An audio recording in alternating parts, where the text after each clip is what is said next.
ओम शांति। आज बाबा के 4 अक्टूबर 2020 के अव्यक्त मधुर महावाक्य हैं।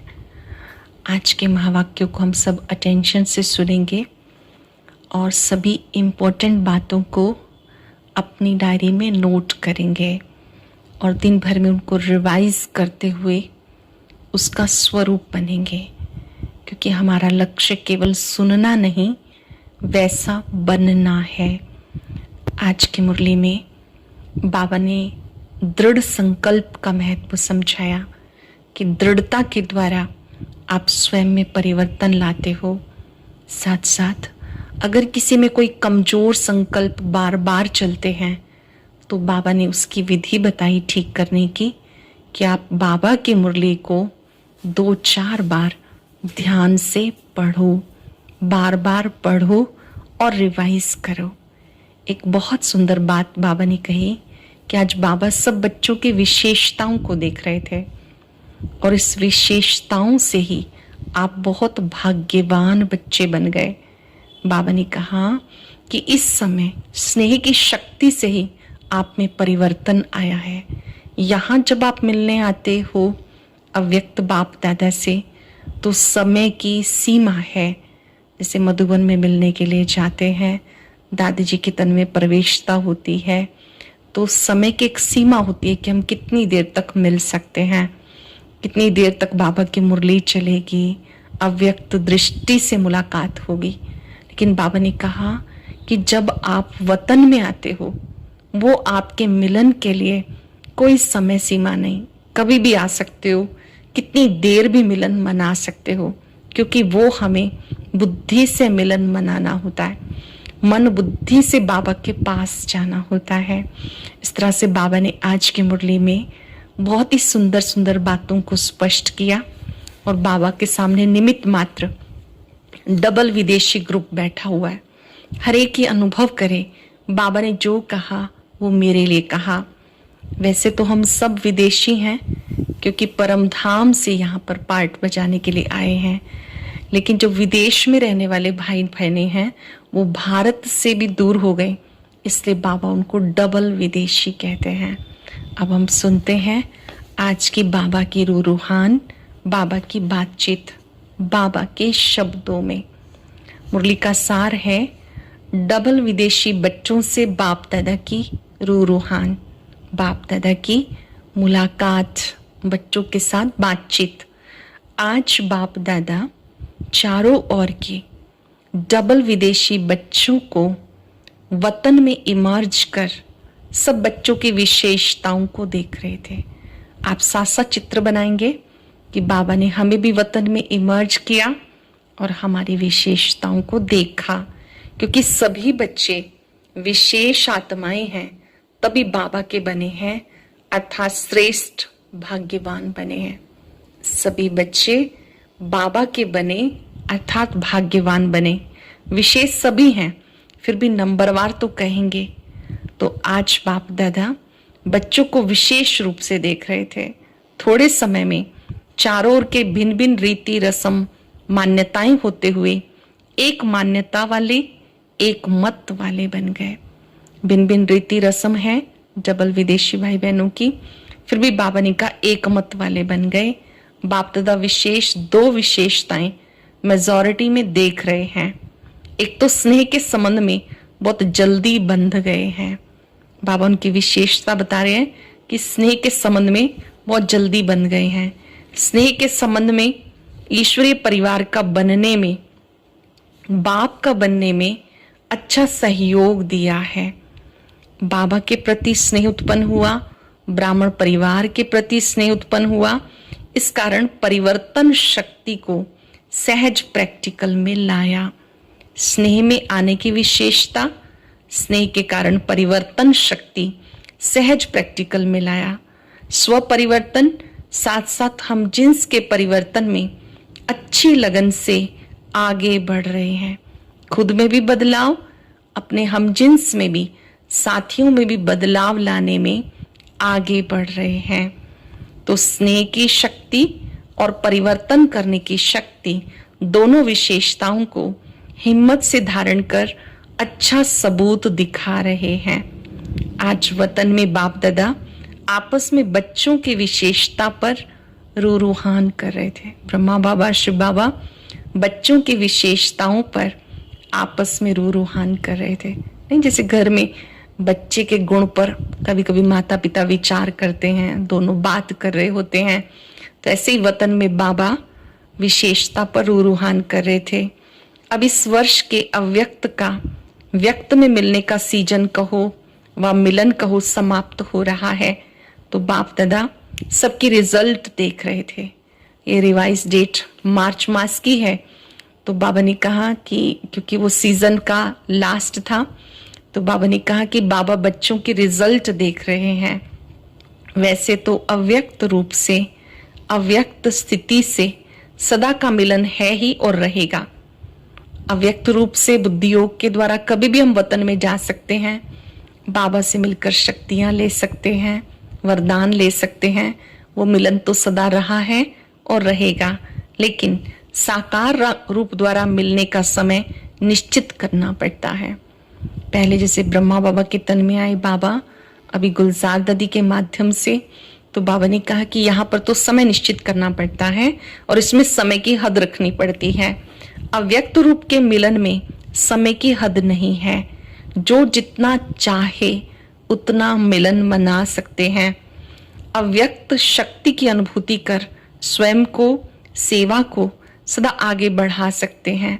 फिर भी निश्चित समय के प्रमाण इस वर्ष की ये सीजन समाप्त हो रही है, लेकिन समाप्त नहीं, संपन्न बन रहे हैं। मिलना अर्थात समान बनना, समान बने हो ना, मिलना था समान बना। तो बाबा ने कहा आप समान बन रहे हो ना, तो समाप्ति नहीं, भले सीजन का समय तो समाप्त हो रहा है, लेकिन स्वयं समान और संपन्न बन गए। इसलिए बाप दादा चारों ओर के डबल विदेशी बच्चों को वतन में देख हर्षित हो रहे हैं। कोई साकार में तो कोई भी आ सकता है, क्योंकि साकार में तो कोई भी आ सकता है, कोई नहीं भी आ सकता। ऐसा भी होता है, साकार में एक सीमा होती है कि कौन पहुंच पाएगा। ट्रेन के द्वारा, प्लेन के द्वारा कोई पहुंच सकता है, कोई नहीं पहुंच सकता। इसलिए अपना चित्र अथवा पत्र भेज देते हैं। जो नहीं पहुंच पाते, तो जो जा रहे होते हैं वो उनको सोचते कि हमारा पत्र बाबा को दे देना, ग्रीटिंग दे देना। लेकिन अव्यक्त रूप में बाप दादा चारों ओर के संगठन को सहज इमर्ज कर सकता है। अव्यक्त रूप से तो बाबा पूरे विश्व की आत्माओं को इमर्ज कर सकता है। भले कोई प्लेन से नहीं पहुंच पाए, उनको भी बाबा वतन में इमर्ज कर लेते हैं। अगर यहाँ सभी को बुलाएं, फिर भी रहने आदि के सब साधन चाहिए ना। मधुबन में सबको बुलाएं हेडक्वार्टर में, तो रहने आदि के सभी साधन चाहिए। अव्यक्त वतन में इन स्थूल साधनों की आवश्यकता नहीं। मधुबन में आते तो रहने के लिए रूम चाहिए, भोजन की व्यवस्था चाहिए। बाबा कहते कि यहाँ जब आते हो अव्यक्त मिलन के लिए, तो इन स्थूल साधनों की आवश्यकता नहीं। वहां तो सिर्फ डबल विदेशी क्या, सारे भारत के बच्चे भी इकट्ठे करो, ऐसे लगेगा जैसे बेहद का अव्यक्त वतन है। वहां भले कितने भी लाख हों, फिर भी ऐसे ही लगेगा जैसे छोटा सा संगठन दिखाई दे रहा है। अगर मूल वतन में ये सबको बुलाया जाए, चाहे भारत वाले हों, विदेश वाले हों, क्योंकि सब ज्योति बिंदु फॉर्म में है, तो बाबा कहते कितनी भी आत्माएं वहां पर एकत्रित हो जाएं, फिर भी ऐसे लगेगा छोटे से स्थान पर सब आ गए और छोटा सा वो संगठन दिखाई देगा। आज वतन में सिर्फ डबल विदेशियों को इमर्ज किया था। बाप दादा देख रहे थे भिन्न भिन्न रस्म रिवाज होते हुए दृढ़ संकल्प से प्रगति बहुत अच्छी की है। अटेंशन देंगे, प्रगति का मंत्र कौन सा है कि हमें दृढ़ संकल्प करना है। जहां दृढ़ता है वहां सफलता है। बाबा देख रहे थे कि इनकी दृढ़ता की विशेषता अच्छी है। मेजॉरिटी उमंग उत्साह में चल रहे हैं। कोई कोई खेल दिखाने वाले होते ही हैं, लेकिन रिजल्ट में ये अंतर देखा। अगले वर्ष तक कंफ्यूज ज्यादा होते थे, लेकिन इस वर्ष की रिजल्ट में कई बच्चे पहले से मजबूत देखे। बाबा रिजल्ट बता रहे हैं कि पहले जो बच्चे कंफ्यूज हो जाते थे छोटी छोटी चीजों में, अब बाबा ने देखा कि उनका वो कंफ्यूजन ठीक होना शुरू हुआ है। क्योंकि जैसे जैसे हम बाबा की मुरली सुनते जाते हैं, योग करते जाते हैं, तो कंसेप्ट क्लियर हो जाते हैं। मन की उलझन, मन की कंफ्यूजन ठीक हो जाती है। तो बाबा ने कहा रिजल्ट में देखा कि कई बच्चे पहले से मजबूत हो गए। कोई कोई बाप दादा को खेल दिखाने वाले बच्चे भी देखे, कंफ्यूज होने का खेल करते हैं। बाबा ने देखा कोई कोई बच्चे तो अच्छे हैं, दृढ़ संकल्प से प्रोग्रेस कर रहे हैं, कोई कोई कंफ्यूज हो जाते हैं, उनको भी बाबा देख रहे हैं। उस समय का वीडियो निकाल बैठ देखो तो आपको बिल्कुल ड्रामा लगेगा, लेकिन पहले से अंतर है। अभी अनुभवी बनकर गंभीर भी बन गए हैं। पहले से उन्नति अच्छी की है, पहले से परिवर्तन अच्छा है, गंभीर भी बन रहे हैं अनुभवी बनकर। तो ये रिजल्ट देखी, पढ़ाई से प्यार, याद में रहने का उमंग, बिन रीति रस्म मान्यता को सहज ही बदल देता है। बाबा के प्रति प्यार, मुरली से प्यार, ये दो चीजें जिसमें भी आ जाती हैं तो उनकी परिवर्तन शक्ति बढ़ जाती है। सरल शब्दों में प्रतिदिन हम बाबा की बात सुन रहे हैं, योग कर रहे हैं, तो जिन पुरानी चीजों को हम ठीक करना चाहते हैं, अपनी पुरानी आदतों को, संस्कारों को, वो हम ठीक कर पाते हैं। ये रिजल्ट देखिए, पढ़ाई से प्यार, याद में रहने का उमंग, बिन रीति रस्म मान्यता को सहज बदल देता है। भारतवासियों को परिवर्तन होने में सहज है।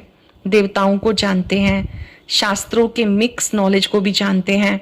तो मान्यताएं भारतवासियों के लिए इतनी नवीन नहीं है, फिर भी टोटल चारों ओर के बच्चों में ऐसे निश्चय बुद्धि, अटल अचल आत्माएं देखी।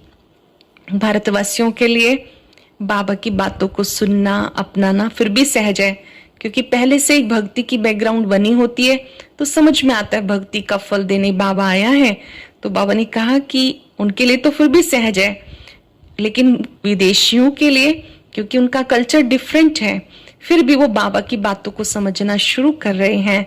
तो ये बाबा ने परिवर्तन देखा कि ये भी निश्चय बुद्धि, अटल अचल आत्माएं हैं। ऐसी निश्चय बुद्धि औरों को भी निश्चय बुद्धि बनाने में एग्जाम्पल बने हुए हैं।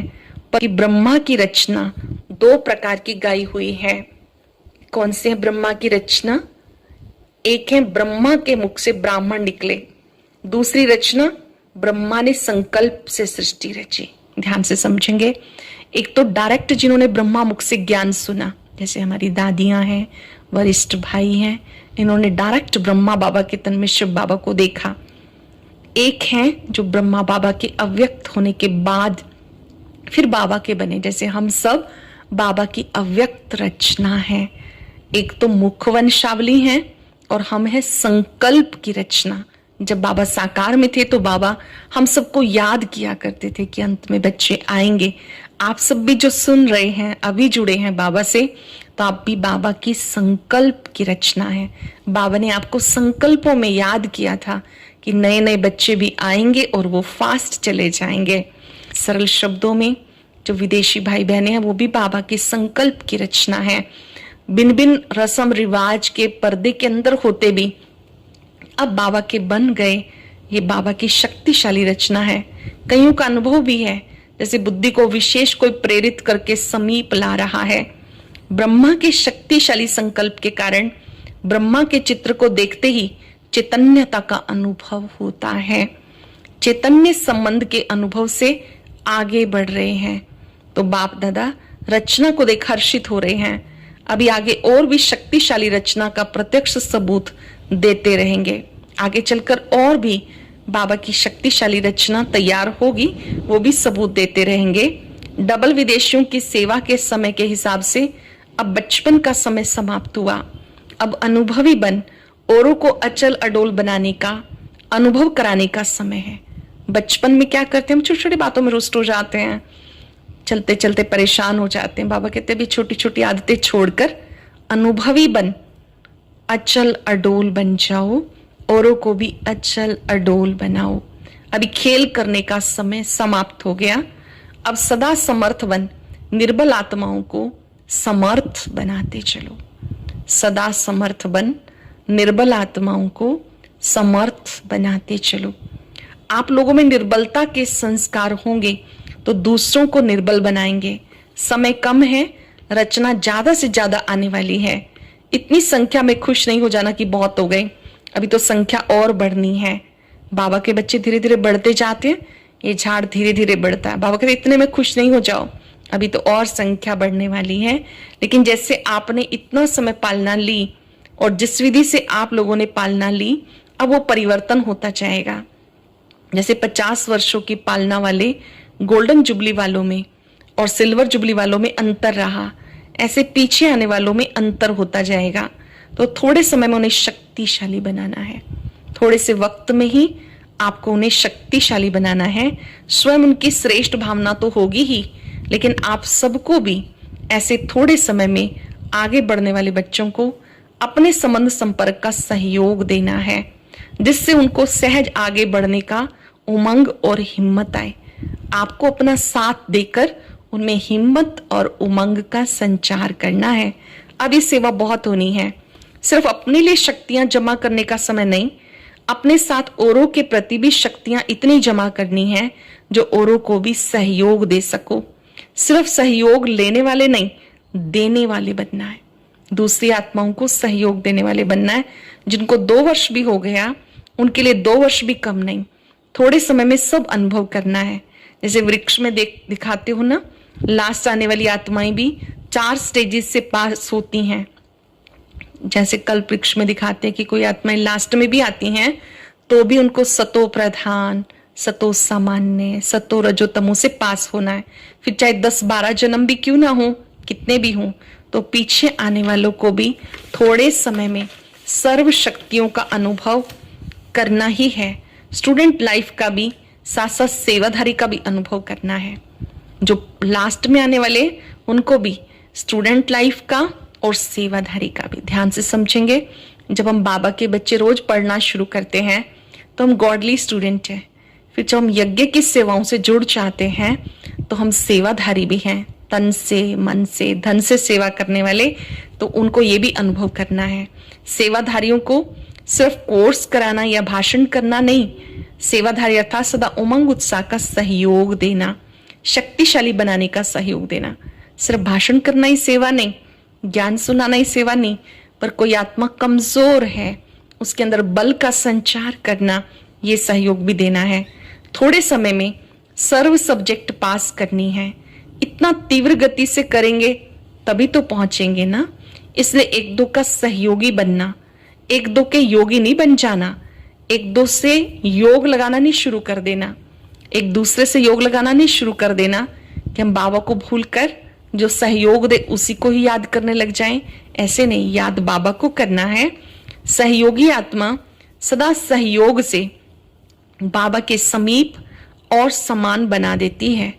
आप समान नहीं, बाप समान बनाना है। किसी को भी आप समान नहीं, बाप समान बनाना है। सरल शब्दों में किसी को भी बाबा के साथ जोड़ना है, अपने साथ नहीं। जो भी अपने में कमजोरी हो उसको यहां ही छोड़ के जाना, विदेश में नहीं ले जाना। शक्तिशाली आत्मा बन शक्तिशाली बनाना है। होमवर्क है ये हम सभी के लिए। शक्तिशाली पहले बनना है, फिर औरों को बनाना है। यहां विशेष दृढ़ संकल्प स्मृति में हो। कौन सा संकल्प काम आएगा? दृढ़ संकल्प कि मुझे सदा शक्तिशाली रहना है। छोटी छोटी बातें मेरी शक्ति को कम ना कर दें, हिला ना दें। अच्छा, सबको ये खुशी है ना कि वैरायटी होते भी हम एक के बन गए, वैरायटी होते भी, अलग अलग कल्चर से आते भी हम सब एक के बन गए। अभी अलग अलग मत नहीं है, एक ही ईश्वरीय मत पे चलने वाली श्रेष्ठ आत्माएं हैं। ब्राह्मणों की भाषा भी एक ही है, एक बाप के हैं और एक बाप की नॉलेज औरों को भी दे, सबको बाबा का बनाना है। हम सब एक बाबा के हैं, उन दूसरों को भी बाबा की नॉलेज देकर बाबा का बनाना है। कितना बड़ा श्रेष्ठ परिवार है। जहां जाओ, जिस भी देश में जाओ, ये नशा है कि हमारा अपना घर है। हम विश्व के किसी भी कोने में जाएं, जहां जाएंगे वहीं पर ही सेंटर है। तो हम सबको लगता है कि हमारा घर पूरे विश्व में हर स्थान पर है।